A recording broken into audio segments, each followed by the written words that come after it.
Welcome back, College Baseball Central fans. We're back for another preseason preview. Welcome back, fellas. I'm joined today by Noah Darling and Jake McKeever. Well, we're going to get the show started here. So we rank all the teams here. So those of you who have not watched one of our preview shows, we start with 13, and we're going to go down all the way to 1 here for the Big 12 since there's 13 teams now. Oklahoma State moving in at number 6 here. This feels a little down for this Oklahoma State ball club, but they lost a lot of talent. I am very, very high on Oklahoma State. Rock Riggio graduated, and for better or for worse, this is going to be a different team in 2023. I think they're going to fly a lot more over the radar. I mean, you can say that they lost a lot. They get Nolan Schubart back. They get Carson Binge back. Lane's Forsythe's transferring in from Mississippi State. I mean, they're going to have a ton of talent to compete, and I don't think that they're going to be out-talented.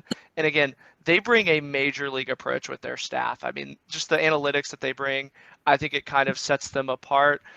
And I think that that's why this Oklahoma State team I'm very, very high on. I mean, I have them as high as 4th in my picks.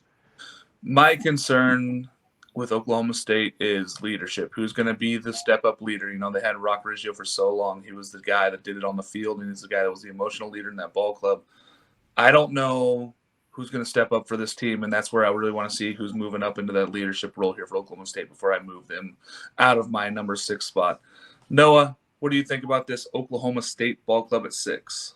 Well, like Jake said, Nolan Schubart is really one of the best players in America who almost got overlooked a little bit last year behind a guy like Rock Riggio, who we all kind of get the big star eyes emoji for whenever we watch him play. But then they're bringing in a guy that I really like named Brian Holiday. No relation. He's going to be on the mound. Very exciting kind of a player because I think that there's going to be a little bit of that Holiday juice going down that they have in Stillwater.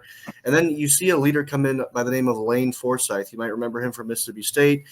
Certainly not somebody that you're going to rely on to go get you a hit every time he's at the plate, but he's somebody who has won a national championship, who can kind of provide that insight to a club that is on the younger side but still has some nice talented pieces.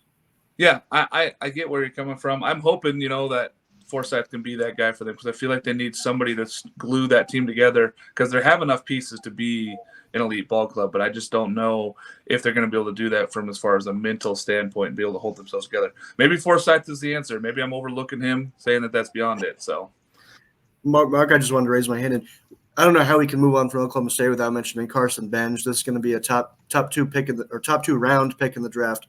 Excellent player for Oklahoma State. He's another guy that they're going to rely on. Got a very nice swing when he goes to the opposite field. It almost – I'm not breaking it out, but it almost looks like Griffey when he goes to the opposite field. Almost. I'm not saying it. I won't say it, but almost. I'm not going to take this Griffey talk from you with anybody from Oklahoma State. I'm sorry, even Ben.